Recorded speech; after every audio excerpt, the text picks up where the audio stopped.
चल शादी कर लेते हैं। मैं हमेशा हमेशा के लिए तुम्हारी बन के रहना चाहती।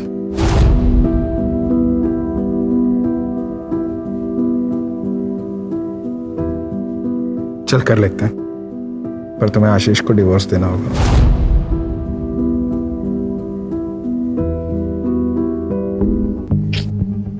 वो डिवोर्स के लिए कभी नहीं मानेगा। इसीलिए तो समझा रहा हूं, जो चल रहा है उसे चलने दो। देखो मेरे पास अच्छी गाड़ी होती, अच्छा घर होता, अच्छी जॉब होती, तो तुम्हें आशीष के साथ रहने ही नहीं देता। मैं खुद ही बोल देता, लात मार के भगाओ इससे। मैं समझती हूँ जितेन, पर ऐसे छुप छुप के मिलने में तो खतरा है ना। अगर किसी दिन आशीष को पता चल गया तो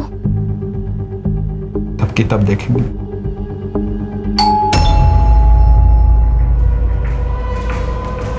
हे भगवान, वो आज इतनी जल्दी कैसे आ गए?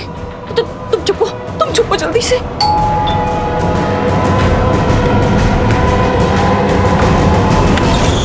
घंटी सुनाई नहीं देती क्या? कब से कंट्रोल करके खड़ा हूं।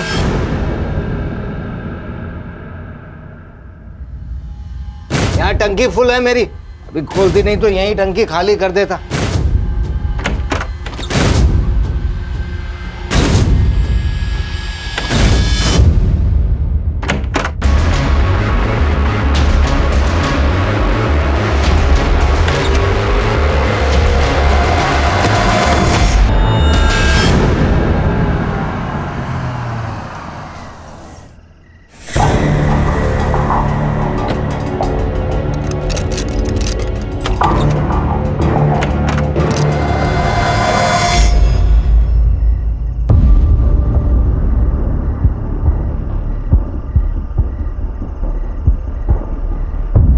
क्या हुआ? सब लोग ऐसे क्यों देख रहे हैं? मैं कोई चोर हूं क्या? हम कब से तुम्हारा इंतजार कर रहे हैं। 2 साल हो गए तुम्हें जॉब छोड़े हुए, अब तक तूने दूसरी जॉब भी नहीं पकड़ी।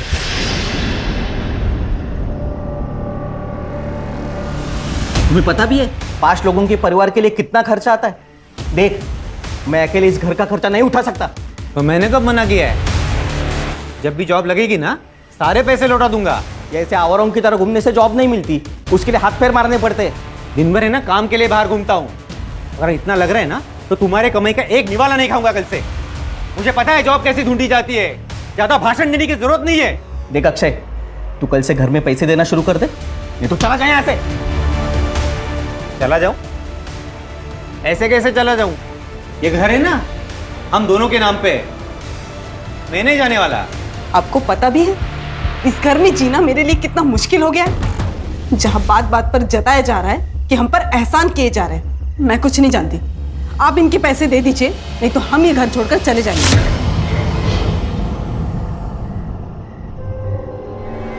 कोई कहीं नहीं जा रहा है। मेरे बेटे मेरे साथ एक ही छत के नीचे रहेंगे। हाँ तो पूछिए नहीं इससे, जॉब नहीं करता तो दिन भर कहाँ घूमता रहता है? दिन भर जहां भी रहता हूं ना, आपके लिए अच्छा ही है ना। मेरे हिस्से का 2 वक्त का खाने का पैसा बच जाता है। कैसी बात कर रहे हैं देवर जी? अनुराग ने कब आपको घर में खाना खाने के लिए मना किया?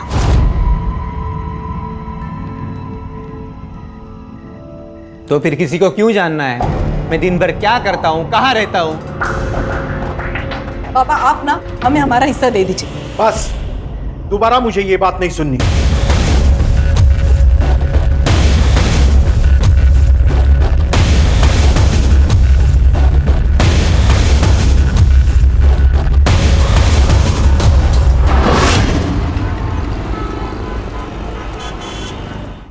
सुनिए, वो मुझे कुछ पैसे चाहिए थे, वो घर का थोड़ा सामान लेकर आना है। अभी 2 दिन पहले ही तो दिए थे 1000 रुपए।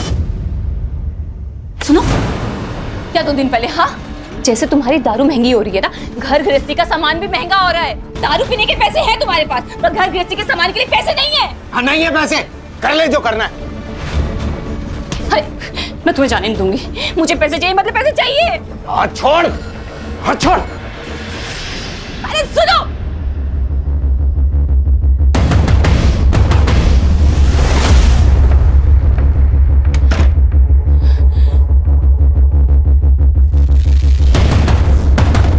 हाँ वो अभी घर से बाहर निकला है। ठीक है।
बॉडी पर कहीं भी स्ट्रगल के मार्क्स नहीं हैं, लेकिन बॉडी पर स्टैबिंग मार्क्स हैं। शायद मर्डर नहीं चाहता था कि कोई इसे पहचान सके।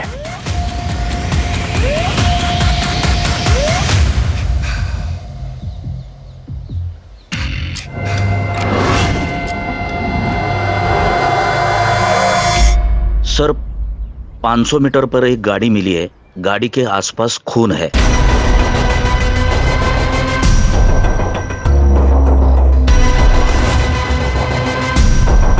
सर, गाड़ी में कुछ नहीं मिला। आरटीओ ऐप से कंफर्म किया है कि ये गाड़ी आशीष खुराना के नाम पे है। आशीष खुराना? सर, आशीष खुराना की वाइफ सिमरन ने आज सुबह ही उनकी मिसिंग कंप्लेंट दर्ज करवाई थी। बॉडी के साथ में ये खून मैच करके देखो। सिमरन को बुला के आइडेंटिफिकेशन करवाओ, ये गाड़ी फॉरेंसिक में भेजो और आशीष का सीडीआर और कल रात की लोकेशन निकलवाओ। Yes sir.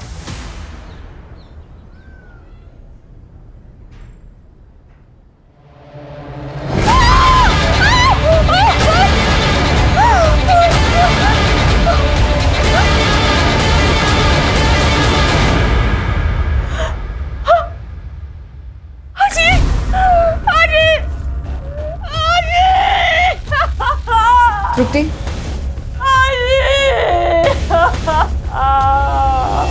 कल शाम को काम से लौटा तो थर्ड फ्लोर से चिकने चिल्लाने की आवाज़ आ रही थी। मैं समझ गया पुराना फैमिली फिर से झगड़ा कर रही थी। जाके देखा तो आशीष गुस्से से भाग गया। सर, इन दोनों का तो लगा ही रहता है। आशीष शराब पी के आता है और फिर दोनों मियाँ बीवी में झगड़ा होता है। लेकिन कमाल की बात तो ये है सर कि कभी दूसरे आदमी के साथ झगड़ा हुआ ही नहीं। कौन दूसरा आदमी? सर, एक आदमी है, जब आशीष घर पे नहीं होता है ना तब वो घर पर आता है। मैं उसे जानती नहीं हूँ, लेकिन हाँ, मैं उसे देखूंगी तो जरूर पहचान जाऊंगी।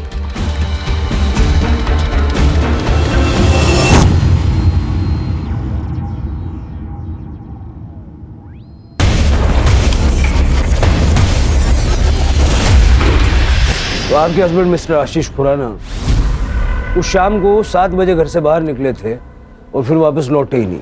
जी सर, हर दिन वो आधी रात को घर वापस आते थे। सर, उस दिन मैंने फोन किया उन्हें तो उन्होंने कहा कि वो आधे घंटे में आ रहे हैं। सर, उसके बाद मेरी आंख लग गई थी तो रात के करीब 3 बजे मेरी आंख खुली। वो घर वापस नहीं आए थे। मैंने उन्हें फोन किया पर सर सुबह तक उनका कोई रिस्पॉन्स नहीं आया। फिर सर मैं पुलिस स्टेशन चली गई। देर रात तक घर से बाहर रहने की क्या वजह थी? काम? नहीं सर, उन्हें शराब पीने की लत लगी हुई थी। शुरू में वो घर पर ही शराब पीते थे। जब मैंने रोका तो बाहर जाने लगे और फिर हर दिन वो नशे की हालत में घर वापस आते थे। काम क्या करते थे वो? सर, वो बैंक में जॉब करते थे। 2 साल से उनके पास कोई जॉब नहीं थी तो हमने पड़ोसियों से सुना है कि जब आशीष घर पर नहीं होते थे तो अक्सर आपको एक व्यक्ति मिलने के लिए आया करता था। कहीं ऐसा तो नहीं कि उस व्यक्ति के साथ मिलके आपने आशीष को? व्यक्ति? सर, ये आप ये क्या कह रहे हैं? आप मुझ पे मेरे पति की मौत का इल्जाम लगा रहे हैं। फिर आप ये इन पड़ोसियों की बातें सुनकर मुझ पे इल्जाम लगा रहे हैं। सर, इनका तो काम होता है किसी के लिए कि कुछ ना कुछ कहना। सर, ये तो बस जले पे नमक छिड़कते हैं।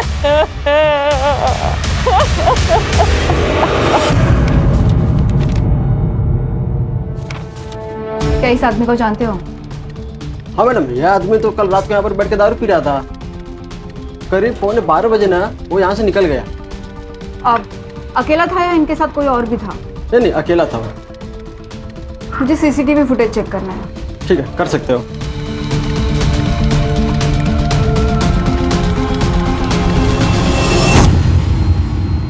सर, हमने बार का सीसीटीवी फुटेज चेक किया और जैसे मैनेजर ने हमें बताया वैसे ही आशीष बार में अकेला ही ड्रिंक कर रहा था और 11:45 को आशीष बार से अकेला ही निकला और आशीष के लोकेशन डिटेल के अनुसार वो नॉन स्टॉप ट्रैवल कर रहा था वहां तक जहां पर हमें उसकी बॉडी मिली, जो कि एक सुनसान जगह है। आशीष अकेला गाड़ी चला रहा था, इसका मतलब किसी ने रास्ते में उसे रोका और उस पर हमला किया।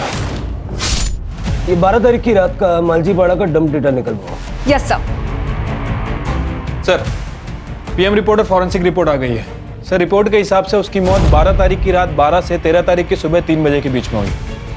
मल्टीपल स्टैबिंग और एक्सेसिव ब्लड लॉस। और सर, उसके लंग्स में धुएं के ट्रेसेस नहीं मिले, मतलब कि उसे मारने के बाद जलाया गया। और सर, फॉरेंसिक में कुछ खास नहीं है, उसकी कार में उसके अलावा किसी के फिंगरप्रिंट नहीं है।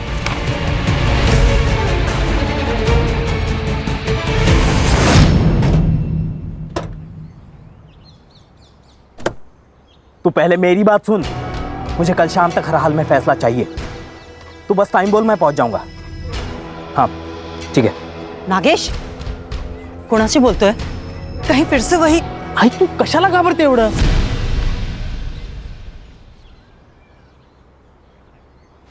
अरे दे, मैं सब पिक कर दूंगा। चल ठीक है, बाय।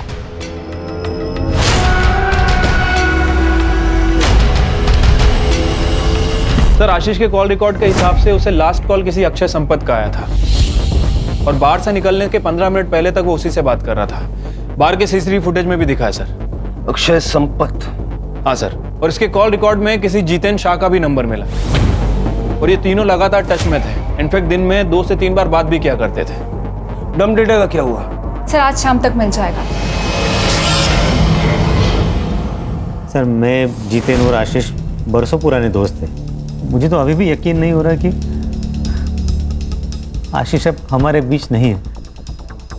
12 तारीख की रात को आप दोनों के बीच काफ़ी बातें हुई थी फ़ोन पे। क्या बात हुई थी? सर, जनरली ऐसे ही फ़ोन किया था, इधर उधर की बातें की और रख दिया। उस वक्त तुम कहाँ थे? मैं घर पे ही था।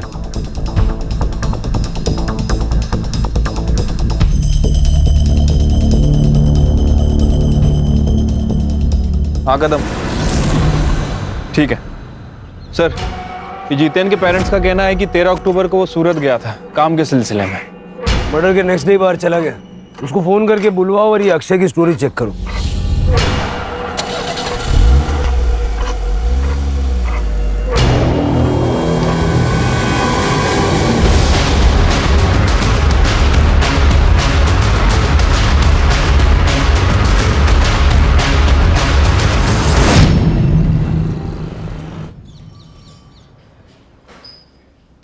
झूठ क्यों बोला?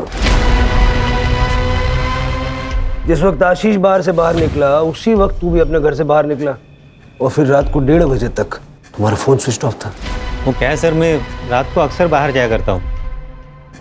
वो क्या है ना, मुझे पान खाए बगैर नींद नहीं आती। और रही बात मोबाइल की, तो मेरी मोबाइल की बैटरी डाउन हो गई थी सर, इसलिए स्विच ऑफ हो गया था। लेकिन मैं जैसे ही घर लौटा मैंने चार्जिंग पे लगाया और सो गया। कितने घंटे तक बाहर था? यही कोई लगभग 1 आध घंटा। पान वाले के वहाँ बहुत भीड़ थी क्या? 1 घंटा लग गया? नहीं सर, वो क्या है, मैं पान खाने के बाद ड्राइव पे जाता हूँ, वो ट्रैफिक कम रहती है ना रात को। कौन से पान वाले के वहाँ गया था? चौरासी पान वाला सर। अक्षय साहब, वो तो हमेशा आते रहते साहब। उस रात को भी करीब 12 बजे आए थे। तो मैं इतना यकीन कैसे है? उस रात उन्होंने मुझे 2000 रुपए का नोट दिया था। मेरे पास भी छुट्टा नहीं था, उन्होंने मेरे पे भरोसा कर लिया। वो बोले मैं रोज आते रहता हूँ, बाद में पैसे लेके जाऊंगा। ठीक है, थैंक यू। हाँ, अक्षय तो दिन रात घर से बाहर ही रहता है। घर में तो बस खाना खाने आता है। पता नहीं कौन से बिजनेस की प्लानिंग कर रहे हैं। हमारी तो छोड़िए, उसकी खुद की पत्नी भी परेशान रहती है। मतलब दिन भर वो काम की वजह से घर पे नहीं होता है। सालों से उसे पान खाने की आदत है, तो रात को 1-2 घंटे के लिए वो बाहर चला जाता है। सर, पूरे घर का माहौल खराब करके रखा इसने। इसकी इन आदतों की वजह से हमने पूछना भी बंद कर दिया है। आप तो अक्षय की पत्नी है, आपको तो पता होगा ना कहाँ कितना वक्त गुजारते हैं आपके पति। सर, मैं ज़्यादा कुछ पूछती नहीं हूँ उन्हें। जब तक वो आता है मैं सो जाती हूँ, इसलिए हम दरवाजे को लॉक भी नहीं करते, ताकि उन्हें जब भी आना हो रात को वो आ जाते हैं।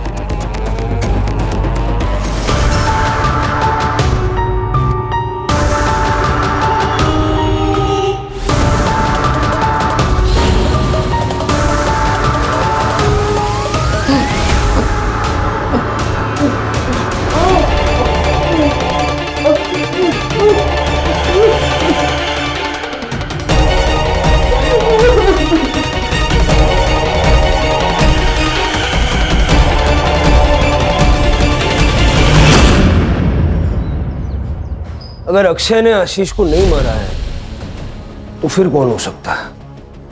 ये जितेन का है। सर कल आ रहा है। सर डीएनए रिपोर्ट आ गई है, वो बॉडी आशीष की है और मैंने उसका बैकग्राउंड भी चेक किया। उसे शराब पीने की लत थी, इसके अलावा सब कुछ नॉर्मल है। कदम, ये जितिन के घर के बाहर नजर रखने के लिए कांबले को भेजो। जैसे ही वो घर पे पहुंचेगा उसको सीधा पुलिस स्टेशन लेके आओ। Okay sir. आशीष की वाइफ सिमरन, उसका क्या हुआ? सर उसकी सीडीआर चेक की, एक नंबर मिला है जिससे वो लगातार बात करती है। इंक्वायरी की तो पता चला कि उसकी बहन रश्मिका भल्ला का है। नॉर्मल बात है सर, लेकिन हर दिन घंटों घंटों बातें करना और एक ही दिन में 2-3 बार बात करना, ये थोड़ा अजीब नहीं लगता है? रश्मिका और सिमरन दोनों के सीडीआर और लोकेशंस निकलवाओ। सर और पेट्रोल से जलाया गया है और बॉडी की कंडीशन देख के लगता है कि लगभग 12 घंटे पहले मौत हुई है, यानी कि मर्डर कल रात को हुआ है। सर गाडीमध्ये काहीच सापडलं नाही। ये गाडी अक्षय संपत के नाम पे है। परिवार वालों को बुला लो।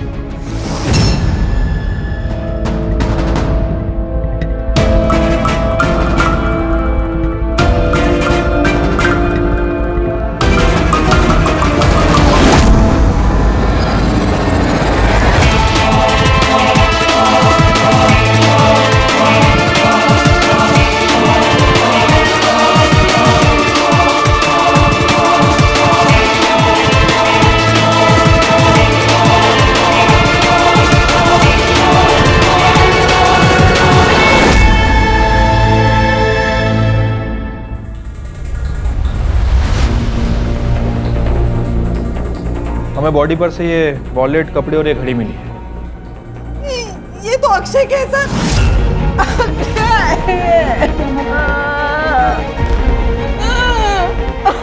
हमें आप लोगों का डीएनए टेस्ट करना पड़ेगा ताकि पता चल सके कि अक्षय की बॉडी है।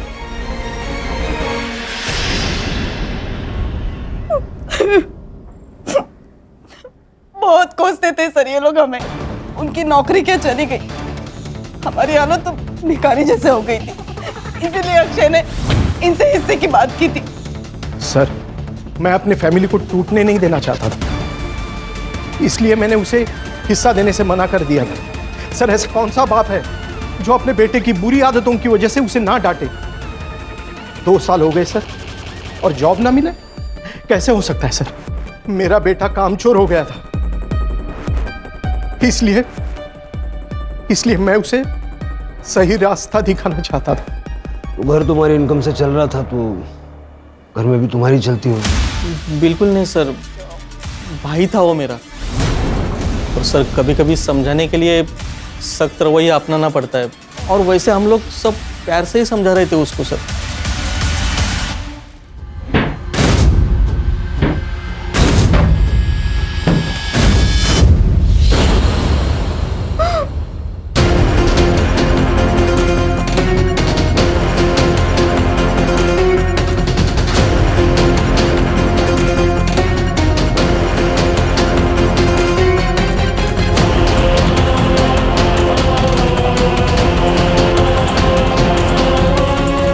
मुझे वॉशरूम जाना है।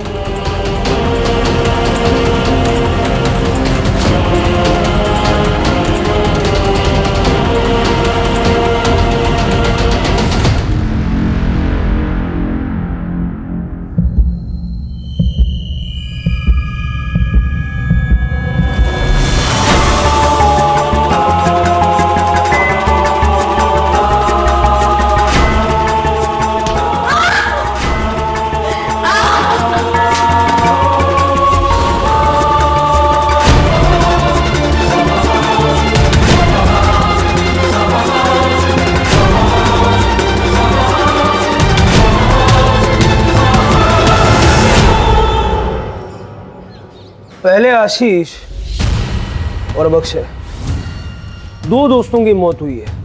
ये इत्तेफाक है या सोची समझी साजिश?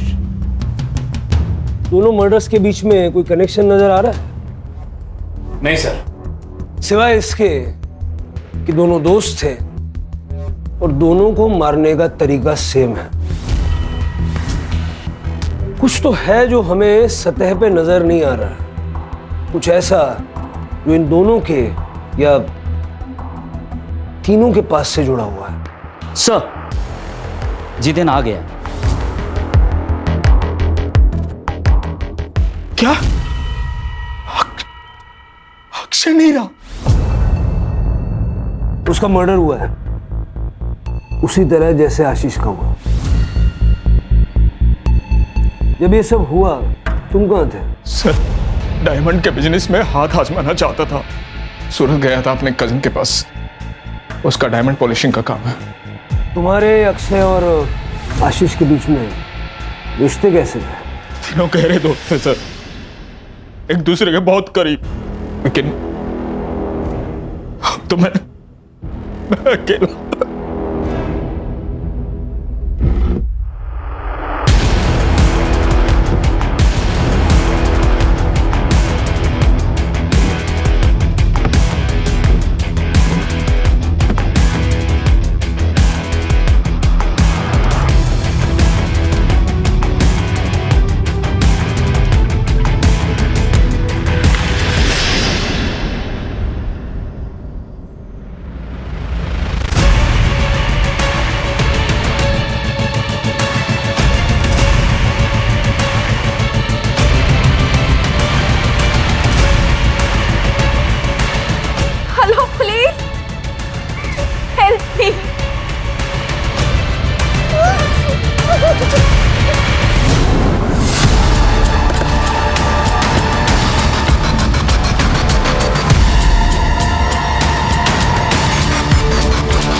कदम।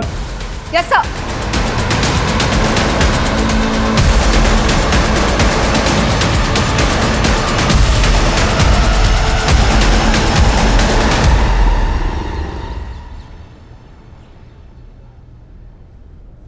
तुम्हारे साथ क्या हुआ था?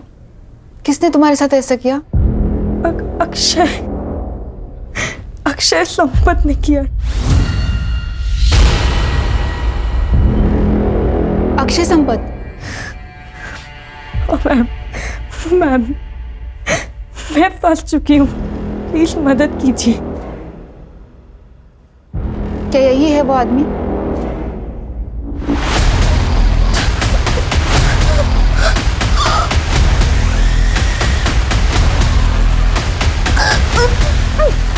सर प्लीज आप बाहर जाइए।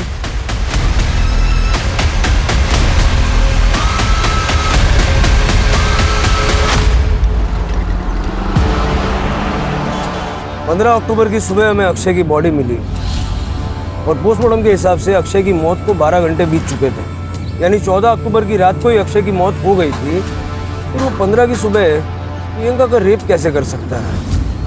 सर लेकिन अक्षय की फोटो देख के भी प्रियंका ने कंफर्म किया है। लेकिन कदम ऐसा भी तो हो सकता है कि शायद प्रियंका किसी के कहने पर अक्षय को फ्रेम कर रही है। प्रियंका का बैकग्राउंड चेक करो। Yes sir. सर प्रियंका के घर की तलाशी ली, ना ही कोई बड़ा अमाउंट मिला है ना ही कोई बड़ी ज्वेलरी। घर का बेसिक सामान है सर, और थोड़ा बहुत पैसा है। हाँ सर, प्रियंका ने यह फ्लैट रेंट पे लिया था, लेकिन डील के वक्त तो 2 आदमी आए थे। कौन 2 आदमी थे? सर मैंने प्रियंका के बैंक डिटेल्स चेक किए। अक्षय संपत के साथ साथ एक और आदमी प्रियंका को मंथली अलाउंसेस दे रहा था। कौन? सर ये सच है कि प्रियंका से रिलेशन बनाने के लिए मैं उसे पैसे देता था, पर इसमें गलत क्या है? ये मेरे और उसके बीच की सेटिंग थी। सही गलत के बारे में तो मैंने पूछा ही नहीं, मैंने सिर्फ इतना पूछा कि ये सच है या नहीं। आशीष का क्या? आशीष का इस मैटर से कोई लेना देना नहीं था। प्रियंका वाले मामले में मैं और अक्षय इन्वॉल्व थे। प्रियंका ने कहा कि 15 अक्टूबर की सुबह अक्षय ने उसका रेप किया। कैसे हो सकता है? क्योंकि अक्षय तो 14 अक्टूबर की रात को मर चुका था। उसके पूरे शरीर पे चाकू से वार किए गए और बाद में पेट्रोल डाल के उसे जला दिया गया, और वो बॉडी अक्षय की ही थी क्योंकि उसका डीएनए उसके फादर के साथ मैच हो गया। तो इस बारे में अगर तुम कुछ भी जानते हो, ये सही वक्त है बता दो। सर ये हो कैसे सकता है? मेरी तो समझ में कुछ नहीं आ रहा। मैं समझाता हूँ। तुमने और प्रियंका ने मिलकर अक्षय और आशीष को मारने का प्लान बनाया। तुम्हारा मोटिव क्या था? पैसा या कुछ और? सर ये आप क्या कह रहे हैं? आप इल्जाम लगा रहे हैं मुझ पे। मेरा इन दोनों मर्डर से कोई वास्ता नहीं है सर।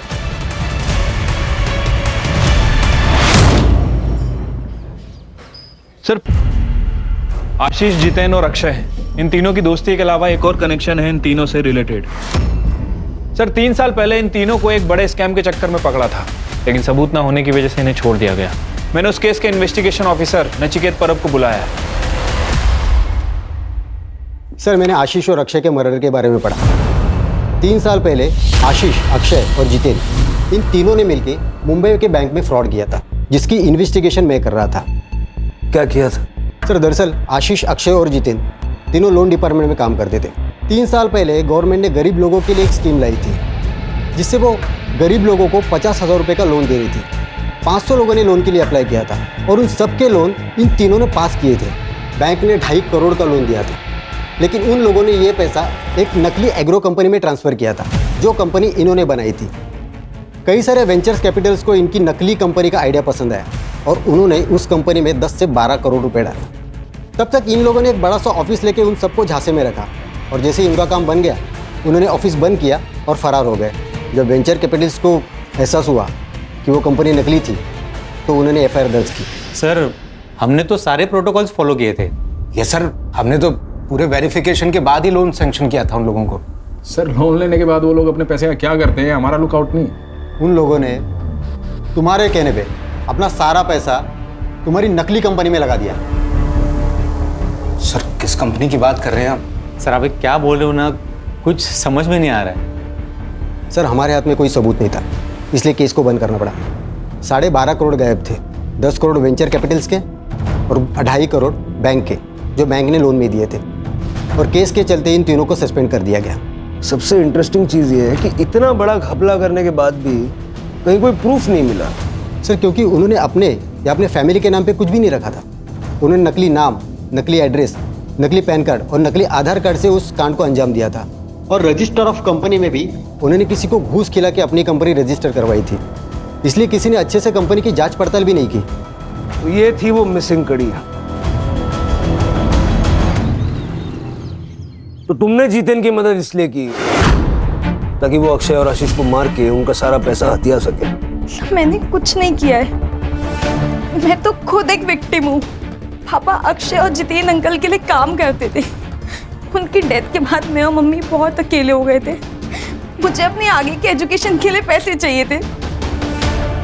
मैंने जितेन अंकल को कहा, उन्होंने मुझे बुलाया और मेरा फायदा उठाया। बाद में अक्षय अंकल ने भी यही किया।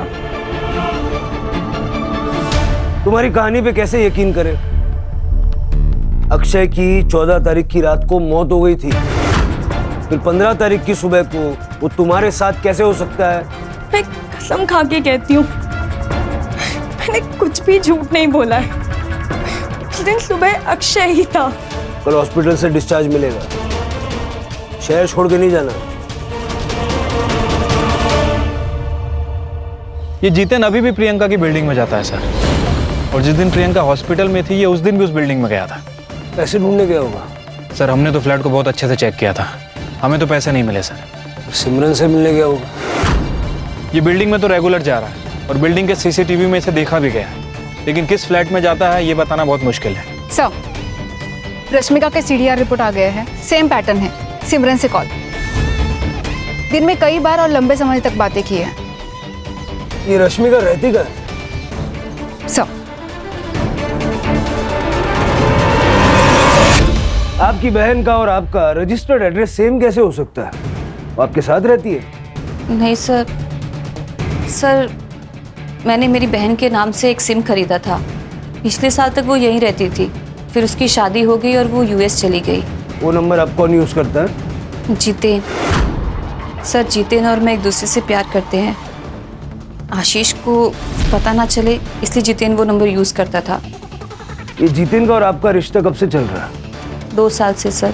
जब भी आशीष बाहर जाता था तो मैं जितेन को घर बुला लेती थी। इसीलिए आपने और जितेन ने कोर्ट में शादी के लिए रजिस्टर किया है? सर मेरी और आशीष की शादी तो 6 महीने में ख़त्म हो गई थी। आशीष को मेरे साथ रहने में कोई इंटरेस्ट नहीं था। उसकी शराब पीने की लत, रोज़ की लड़ाई सर मैं थक चुकी थी और इसी दौरान मुझे जितेन मिला और मैं जितेन से अट्रैक्ट हो गई। और इसीलिए आप दोनों ने मिलकर उसे रास्ते से हटा दिया ताकि आप दोनों आसानी से शादी कर सकें। नहीं सर, नहीं।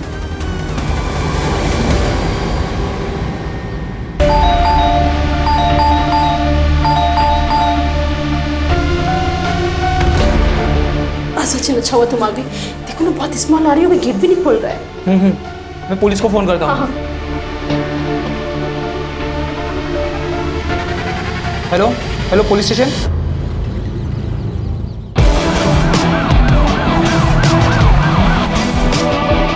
अरे चला बाजूला बैठकर। सर ये मकान मालिक है, इन्होंने फ़ोन करके मुझे बुलाया था। दरवाजे के अंदर से बदबू आ रही थी सर। हम आपके आने का इंतजार कर रहे थे इसलिए हमने दरवाज़ा नहीं खोला। एक चाबी होगी ना आपके पास? खोल दे।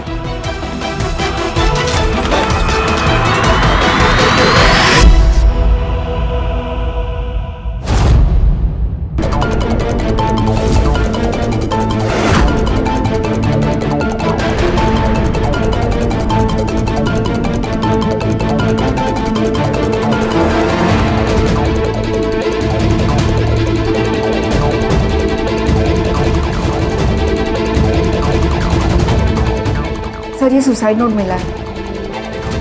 पुलिस को सब कुछ सच बताने की बात थी। पुलिस मुझे ही मर्डर्स का जिम्मेदार मान रही है। जब पुलिस ही गलत इल्जाम लगाएगी तो मैं किसके पास मदद के लिए गुहार लगाऊं? मैं पूरी तरह निराश हो चुकी हूँ, इसलिए मैं अपनी जिंदगी खत्म कर रही हूँ। सर आशीष और अक्षय की मर्डर की इन्वेस्टिगेशन कहाँ तक पहुँची है? देखिए इन्वेस्टिगेशन अभी चल रही है, अभी कुछ कह नहीं सकते। आप लोग कुछ कहते ही क्या है सर? 2 लोगों का मर्डर हो चुका है और दोनों के ऊपर 12 करोड़ की लूट का इल्जाम है। एक लड़की ने सुसाइड कर लिया, चाहे तो आप उसको बचा सकते थे अगर आप अपना काम ढंग से करते तो, लेकिन आप लोगों ने ऐसी कोई कोशिश नहीं की। जवाब दीजिए सर। मैम अभी इन्वेस्टिगेशन चल रही है, जो भी अपडेट होगा हम आप लोगों को बता देंगे। प्लीज चलिए आप लोग। सर आइए। सर आप रात को सुकून की नींद कैसे सो पाते हैं जानते हुए कि आपकी वजह से किसी की मौत हो गई है? क्या आपको बुरा नहीं लगता इस बात का? जवाब दीजिए सर, हम सब जानना चाहते हैं इस बारे में। आप लोग प्लीज चलिए। लेकिन सर हमारे सवालों का क्या? मैडम आगे बात चला।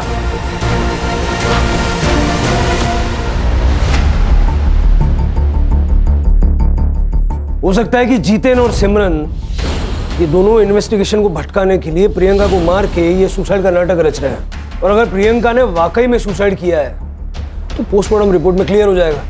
प्रियंका ने कहा कि अक्षय संपत ने उसका रेप किया, जबकि अक्षय तो एक दिन पहले ही मर चुका था। प्रियंका सच बोल रही थी। सर कसम से हमारे दिमाग में कभी ये ख्याल नहीं आया। और जिस रात आशीष का मर्डर हुआ उस रात 3 बजे तक मैं सिमरन के साथ था।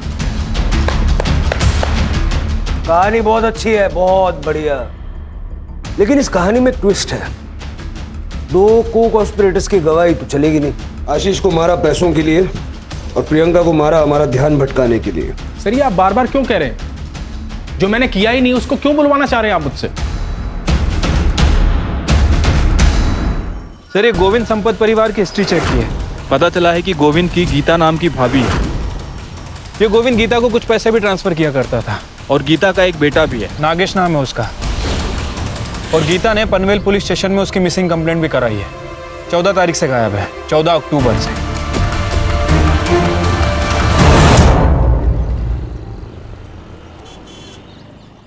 नागेश की किसी के साथ कोई दुश्मनी वगैरह थी क्या? नहीं तो। 14 अक्टूबर को नागेश कहाँ गया था?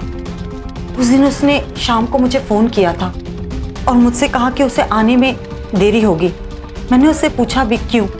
उसने कहा था वो घर आके मुझे खुशखबरी देगा, लेकिन वो नहीं आया। कदम, नागेश की गाड़ी की डिटेल्स ले लो। यस। सर नागेश के सीडीआर रिपोर्ट के अकॉर्डिंग उसे 14 अक्टूबर की शाम को थाने के किसी पीसीओ से फोन आया था। सर जब मैंने उसकी लोकेशन डिटेल्स चेक की तो उसने पनवेल से लेकर थाने तक ट्रैवल किया है। और सर इंटरेस्टिंग बात तो ये है कि उसकी आखिरी लोकेशन वहां पर मिली है जहां पर हमें अक्षय की जली हुई बॉडी मिली। इसका मतलब ये है कि या तो अक्षय ने नागेश को मार दिया और ये दिखाया कि मर्डर अक्षय का हुआ है, और या तो फिर नागेश ने अक्षय को मार डाला और वहाँ से निकल गया। जो जली हुई बॉडी हमें मिली थी उसका डीएनए गीता से मैच करके देखो और नागेश का मोबाइल ट्रैक करो।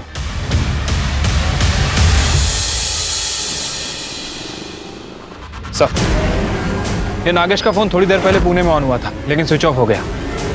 सिम कार्ड डीलर को ट्रेस। सर,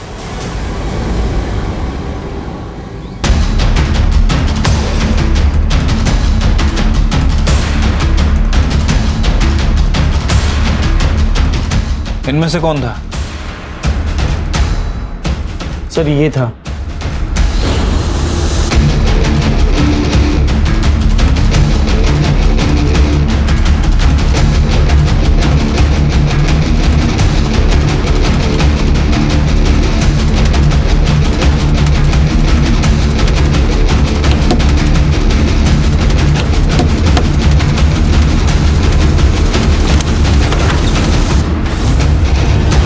संपत परिवार के पड़ोस में ही रहती थी। गोविंद शादीशुदा थे, फिर भी हमें एक दूसरे से प्यार हो गया और उसने मुझसे मंदिर में शादी कर ली। और जब मैं प्रेग्नेंट हुई तो उसने मुझे पनवेल वाले घर में शिफ्ट कर दिया ताकि हमारे रिश्ते के बारे में किसी को पता ना चले।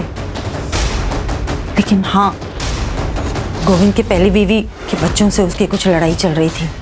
प्रॉपर्टी और पैसे के हिस्से को लेकर गोविंद नागेश को हिस्सा देना चाहता था, लेकिन अक्षय और अनुराग को मंजूर नहीं था, इसलिए कई बार उन लोगों में झगड़ा हुआ।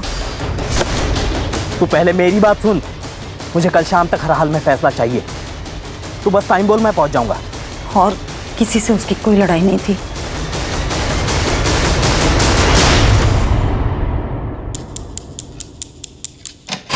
मुझे ये बताओ 12 तारीख की रात को क्या हुआ था? सर, मैंने आशीष को फ़ोन किया। आशीष, कल फिर से कोई नया बहाना बनाया तो तुम यही बोलोगे कि पैसे कहीं और छुपाए, वहाँ लेने जाना है। अरे तू टेंशन मत ले यार, एक काम कर, तू आज ही आ जा, मैं आज ही तेरे को दे दूंगा। तो तूने सोचा कि सारा पैसा तू ले लेगा? सर, मेरे मन में लालच आ गया था। सबसे पहले मैं चौरसिया पान वाले के पास गया और इस बात का ध्यान रखा कि उसे याद रहे कि मैं उसकी दुकान पर आया था। मैंने उसको 2000 का नोट दिया और बोला कि छुट्टा बाद में ले लूँगा। उसके बाद मैं उस रास्ते पर निकल गया जहाँ से आशीष गुजरने वाला था। पीछे आशीष की गाड़ी आई, मैं उसका पीछा करने लगा।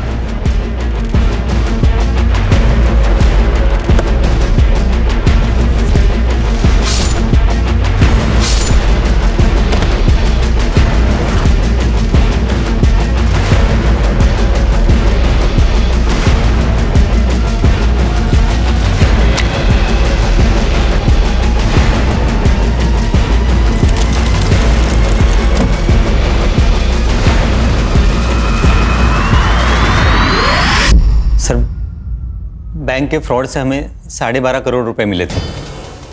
वो सारे पैसे हमने आशीष के पास रखे थे। नीरज और मैं बार बार उसे कह रहे थे कि हमें हमारा पैसा दे दे ताकि हम भी हमारी ज़िंदगी में आगे बढ़े, लेकिन वो हमेशा हमारी बात टाल देता था।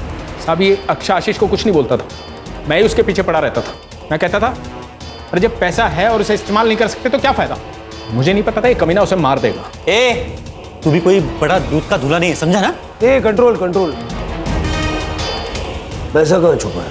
सर, ये सब करके मैं घर आ गया और पैसे गिनने लगा। तब मेरा भाई अनुराग, उसने मुझे देख लिया। मुझे उसे सब बताना पड़ा। तब अनुराग ने मुझे एक आइडिया दिया।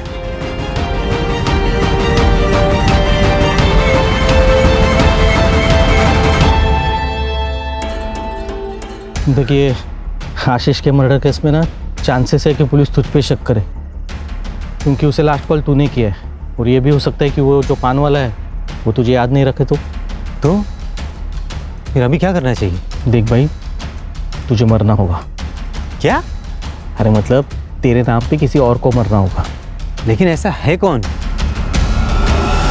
तुम दोनों ने मिलके नागेश को मारने का प्लान बनाया ताकि नागेश का और गोविंद का डीएनए आसानी से आपस में मैच हो जाए और ये प्रूव हो जाए कि मरने वाला तू है। सर, नागेश ने पहले से ही प्रॉपर्टी के हिस्से को लेकर हमारे नाक में दम कर रखा था, तो हमने सोचा कि एक ही तीर में दो शिकार हो जाएंगे। 14 अक्टूबर को हमने नागेश को फ़ोन करके ये कहा कि हम लोग उसे प्रॉपर्टी के हिस्से में शरीक करने को तैयार हैं। उस बारे में बात करने के लिए हमने उससे थाना बुलाया।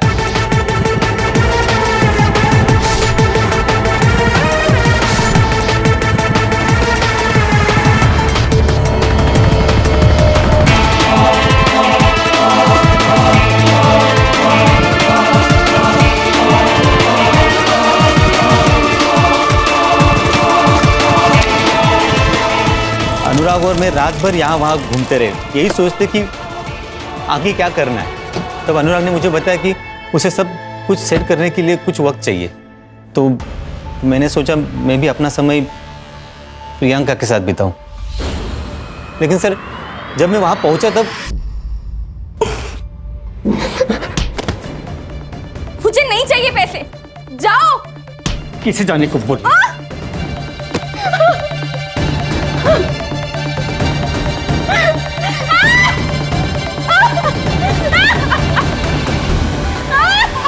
तब तक अनुराग ने पुणे में मेरे लिए टैक्सी ड्राइवर के जॉब का इंतज़ाम करके रखा था। तो मैं प्रियंका को उसी हालत में छोड़कर पुणे चला गया। वहाँ जाकर मैंने नागेश की गाड़ी बेच दी और नकली आधार कार्ड बनवाए। चार्जशीट बनाओ और वो अनुराग को ढूंढ के ले आओ। चलो।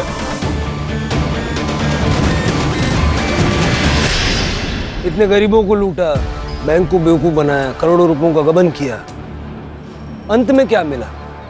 पैसा जरूरी है, लेकिन अनैतिक रूप से कमाया हुआ पैसा क्या वाकई आपके काम आ सकता है? सर, जैसे आपने बताया था, मैंने प्रियंका के होम टाउन का एड्रेस निकाल के उसकी माँ को पानीपत में खबर पहुंचा दी है और उनको ये भी बताया है कि उनकी बेटी कॉल सेंटर में जॉब करती थी।